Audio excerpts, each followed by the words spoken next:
कि ये कोई पार्टी हिंदुस्तान में सेक्युलर नहीं है और कोई पार्टी कम्युनल नहीं है।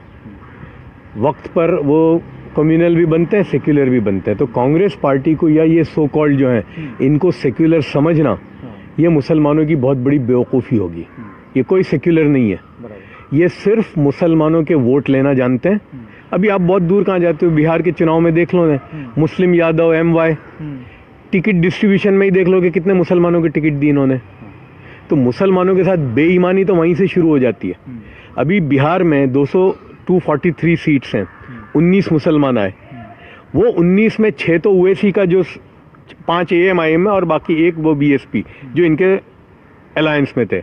अगर ये ओवैसी साहब नहीं होते तो ये एक भी मुसलमान को देते टिकट।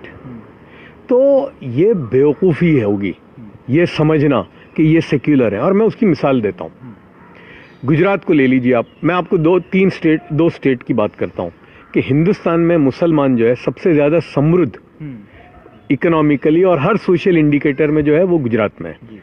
और सबसे ज़्यादा बिछड़ा हुआ अगर है तो वो आसाम में और बंगाल में और उसके बाद बिहार में। ठीक है, गुजरात में पिछले 25 साल से बीजेपी हुकूमत कर रही है, लेकिन सबसे ज़्यादा समृद्ध जो है गुजरात में 19-20 होता है, लेकिन और जहाँ सबसे कमज़ोर है बंगाल, आसाम और बिहार।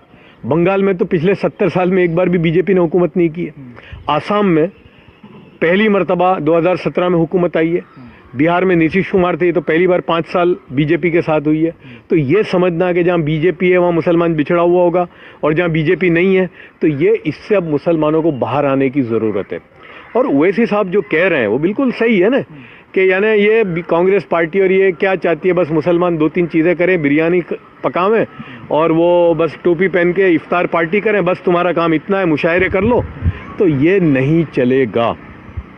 तो अब मुसलमान तो ये सोचता है कि ठीक है ना, देना ही नहीं, आए बीजेपी आए ना भाई, क्या बिगड़ गया, 6 साल से हुकूमत है ना भाई, बीजेपी की 6 साल से हुकूमत है, क्या हुआ है, गुजरात में 25 साल से है, ठीक है थोड़ा बहुत, बाकी मैं नहीं समझता। अब ये बात मुसलमानों के दिमाग में आ रही है, ये बात आ रही है अब।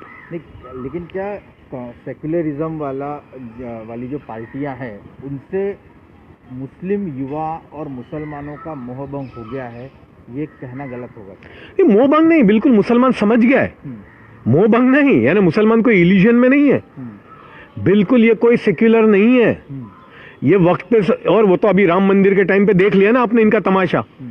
तो मैं तो हमेशा कहता था, देखिए मायावती जी जब ये इलेक्शन हो रहा था यूपी में, तो ये मायावती और समाजवादी साथ में थे और बीजेपी थे। तो मैं तब ये कह रहा था कि भाई आप लोग कंपाउंडर से इलाज क्यों कराते हो, डायरेक्ट डॉक्टर से इलाज कराओ ना अपना, बीजेपी से।